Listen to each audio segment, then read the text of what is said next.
Hey, Plant Pals, Mike the Gardener, and today is an outside garden tour. This is, again, I like to start off with my little baby watermelon that's not doing anything. There's some zinnia and some basil. I show the watermelon tag there. There's my marigold, just showing off like marigolds always do. My opal basil is looking awesome. This is the Snackin' Bell Pepper. I was gifted from a friend, and we have a little Snackin' Bell pepper. And behind it is a lipstick pepper. I don't know if it's going to make it by fall. We'll see.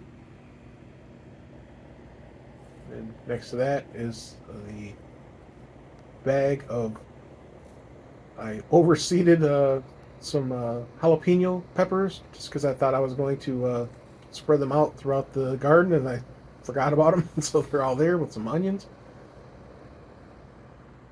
Here is the giant Marconi pepper and the Greek oregano. It's okay. The giant Marconi, I haven't let one go to fully ripe yet. I've been kind of eating them in the green stage. They're sweet, they're crunchy, great in salad. I don't know if I would grow it again, but we'll see. In my circle there, my wife kind of pointed out there's some kind of weird berries that are growing in the background there. If anybody knows what they are, let me know. This was supposed to be Fresno's. They're not going to make it before fall, so I'm going to put some, probably some collard greens or something else in there. And then there was a fish pepper, which also is not going to make it. And then, of course, there's some zinnias in front of that. But if you can see, there's in the background, there's some kind of berries that are growing, and I have no idea what they are. But I didn't plant any berries. I don't have any berry bushes or anything. It's just random wildflower seeds, so it's something, which is interesting. Here we have my sage. I've been harvesting off of that. And again, the thing with herbs is the more you harvest, the more it grows out. Been harvesting tons of sage. And this is the orange lunchbox pepper, and it looks like it's starting to get a little bit of blush there. So maybe I'll get some. I haven't tried that one yet, so maybe I'll get some orange lunchbox peppers in a week or two.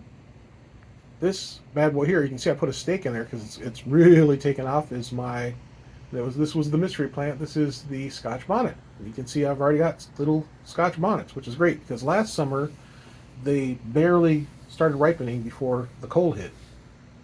So I'm very excited to. I've got 2 months left, hopefully, of warm weather, and hopefully I'll get a ton of Scotch bonnet peppers because I love them. They're awesome. There's my peppermint plant. It the heat and the dry. It's been. I'll go out there and it'll be laid down and sad, and I'll give it some water. It'll perk back up. So it needs to be watered almost near daily, which is kind of surprising for a mint because usually mints don't need that much babying, but tastes good. That's my strawberry plant. It's putting on tons of flowers. It's beautiful. So I'm looking forward to more strawberries. And that was my wife's hand. She's doing the filming for today. She films the outside garden as I'm busy playing around inside doing things. Oh, got a ripening strawberry over there. I didn't even notice I had. So that's just I looked at it a day ago. I watered it a day ago and didn't see it. That's how fast these things happen. There's a zucchini. I've been harvesting probably every 2 days. I've been getting a zucchini off of it. They grow so fast. That's the thing that's always surprised. That's really shocked me about gardening is how fast some of these things will just appear overnight. There's a zinnia in front here. This was my lettuce bed. I harvested a ton of delicious lettuce, and now I'm kind of deciding. There's still like one little baby head of lettuce there. I'm kind of deciding what I want to put in there. Probably some collards or something. Here's another zinnia. So every place I put zinnias from my seeds, they've been really taken off. I've harvested a ton of turnips. I'll have a recipe upcoming. Not recipe, but a cooking video upcoming soon where I made a bunch of turnip greens. And you can see there's like a ton of turnips down there.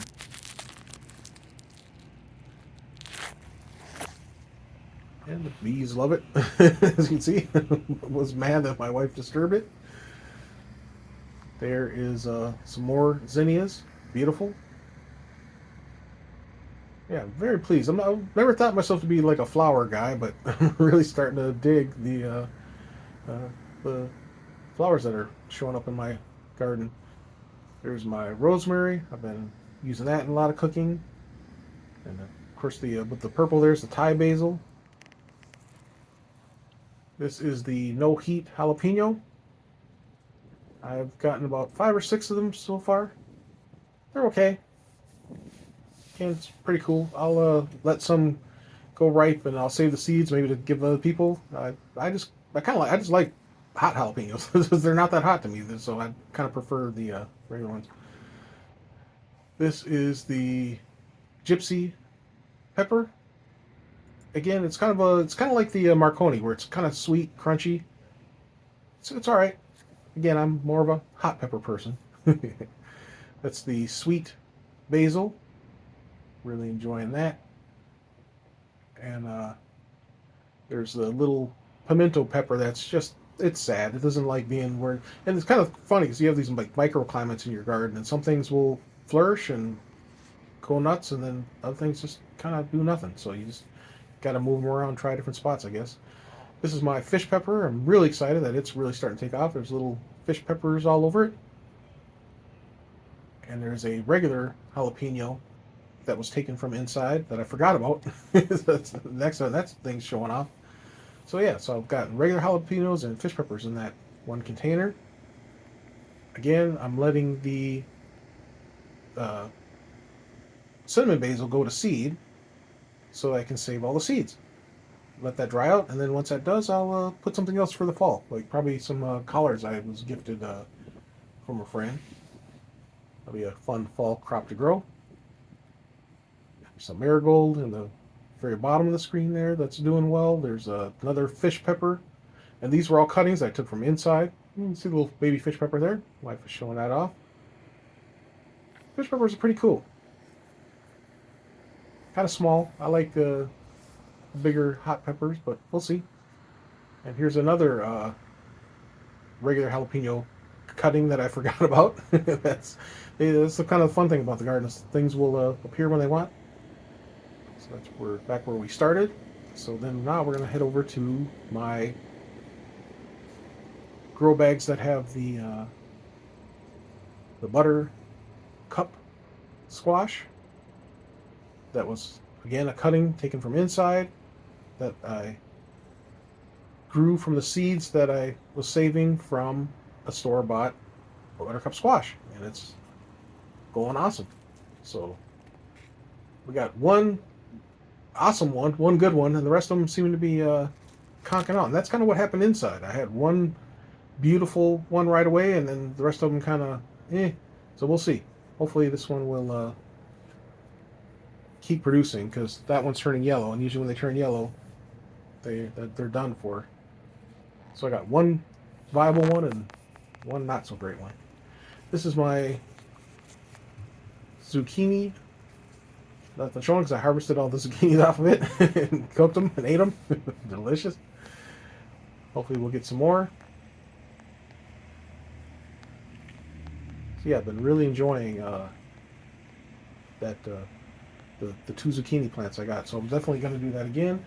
The kale is doing awesome, and it looks sparse because it has been, because I've been eating a ton of it. I've been eating salads and cooking it. Yeah, I love it. And it just keeps on growing back. There's my cucumber bush here, but it's not. The bees love it, but it's not really giving me any cucumbers yet. But there's one. We'll see what's gonna. Oh, there's 2. Okay, so I literally looked yesterday. Last night I watered. I saw the one. Now there's 2. So cool. So hopefully it'll be like the zucchini, where you wake up the next morning and there's 10 of them that you didn't even know you had. So That's awesome. This is my micro dwarf peppers and tomatoes and whatnot. So you can see we've got little jalapenos starting to show up. Oh, we've got flour there. So yeah, so that's really cool. I'm excited about that. Yeah, they're pretty tasty. So I'll have plenty of those. And I have a hummingbird feeder up there. Still have not seen any hummingbirds yet. I'm kind of bummed out. Last year I saw one that was just kind of flitting around. I guess I'm gonna have to. So we got tons of flowers there. Have to hopefully attract them back because yeah, I really enjoyed seeing that one. I do have a bird feeder, new bird feeder up front that the birds are going insane for. I have plenty of videos on that. This is my tomato bed. These are the beef. These are the big beef tomatoes here, towards the back. I had to stake it up because everything was laying on the ground. It was so heavy with the tomatoes. Got some in a bag to kind of make sure the squirrels aren't going to chew on it. That one looks like it might be blushing, so I might have to pull that one soon. These are my cherry tomatoes that I forgot that were hidden underneath, and they are really showing off. So that's awesome. So they like the shade, I guess, from the bigger tomato. It's been really hot and dry. So this one is so you had the big beef and then you had beef steak. Yeah, there's red beef steak. So there's big beef, red beef steak. These are just cherry tomatoes.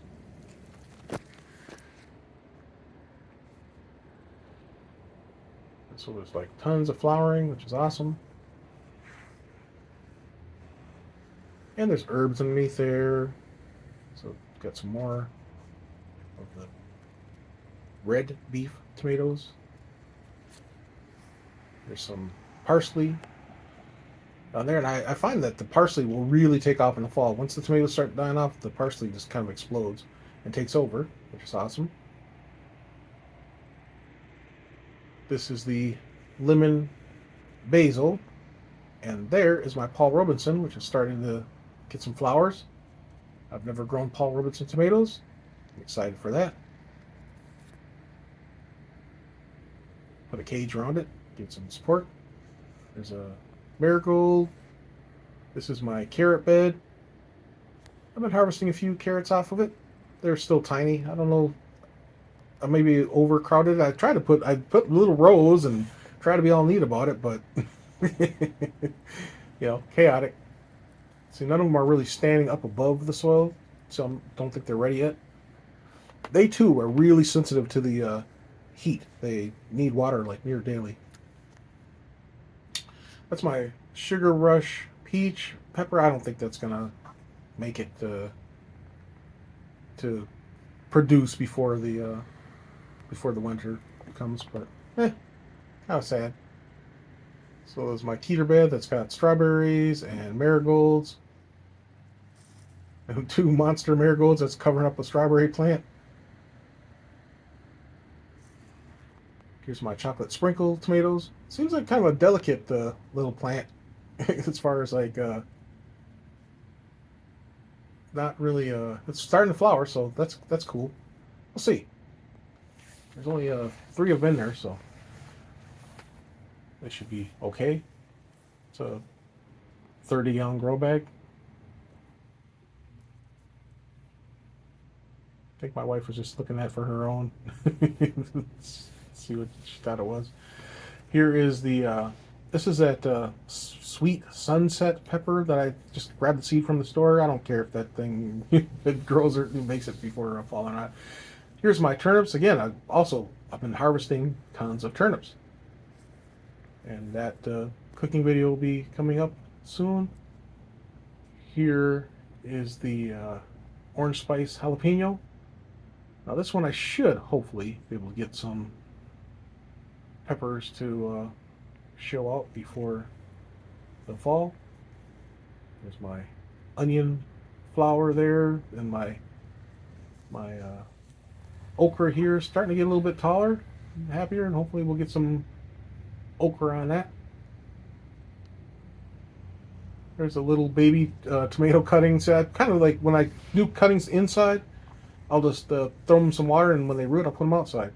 So this poor leaf, that poor okra leaf, got ravaged by the Japanese beetle.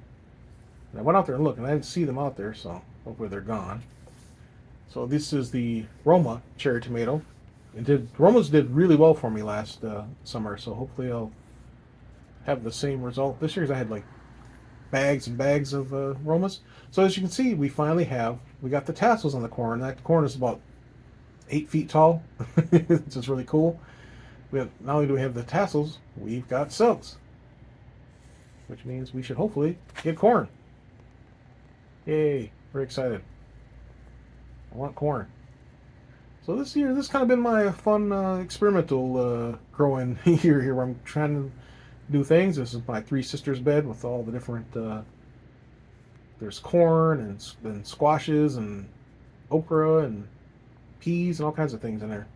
So as you can see the sky, poor wife, she's out there filming, and it just started getting windier and stormier. And then after she, right as soon as she came inside, it was like exploded. This right here, I'm very excited for. This is my kabocha squash. It's my favorite squash. Tastes like pumpkin and sweet potato had a baby together and made deliciousness. This is my Georgia candy roaster squash. There's a squash around there somewhere. Let's see. I had to stake a lot of it up because everything was like falling over. You know, it started getting so growth heavy. Let's see if we can find it. There it is. So hopefully that's a viable one. It's yellow, but I think candy roaster squashes start off yellow, so we'll see. So I would love to have at least one or two of those because they look so delicious. Oh, there's another female there, so cool. Like I said, the pollinators have been really busy and active this summer, which I'm quite pleased with. So I pretty much don't have to worry about pollination. This is my Tigger melon. Not seen. I think we saw one baby Tigger melon around there somewhere. That is the kabocha squash. So we got another female, hopefully pollinated. And that's my sad little patty pan. That's not going to do anything. It's not going to produce any patty pans, I don't think. But I won't give up. I'll try next year. This is the just the jalapenos, same jalapenos I have in the other bed. I randomly pluck some out, stuck them there. There's my little strawberry plant. So I'm kind of leaving those little strawberries there for the birds because they're tiny. Tastes good though. I did try one or two. That's my orange hat jalapeno. So I'm excited for that because that will hopefully produce me lots of little orange hat tomatoes. My favorite tomatoes.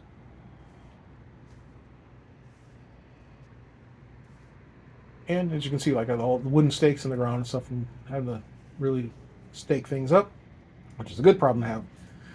Here's the other side of my Thunderdome bed, my corn bed. And you can see there's more silks starting to develop. Some silks back in there. So I'm really hopeful that I'll get at least, if I get one or two heads of corn, I'll be happy. If I get one or two viable heads of corn, that'll be a win for me because, like I said, this is a trial for me to see what I can grow in my Zone 4 Minnesota garden over the summer. Although there's my okra. I'm still waiting on okra. Every time I see a cluster that I think is okra, it just turns out to be one of the group of flowers, another group of growth, as opposed to being actual okra flowers. But like I said, I got about 2 months left, so we'll see. I know the okra loves the heat of the summer, and it's been plenty hot, so can't say it hasn't had that. So that's the turnips. There's this monster insane marigold next to my strawberries. So I'm gonna have to like take people's advice and put the marigolds in their own container next to the bed instead of putting it in the bed because they just keep taking off. That's my So the funny story is I found a ton of turnips under there. I thought they were collards and they were turnips, and so I harvested like 8 very large turnips from that spot, which was pretty cool.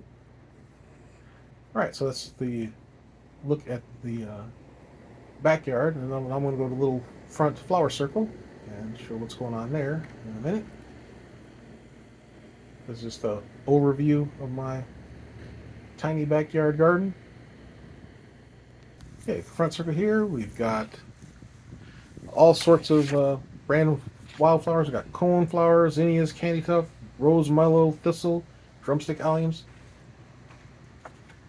Yeah, I'm excited.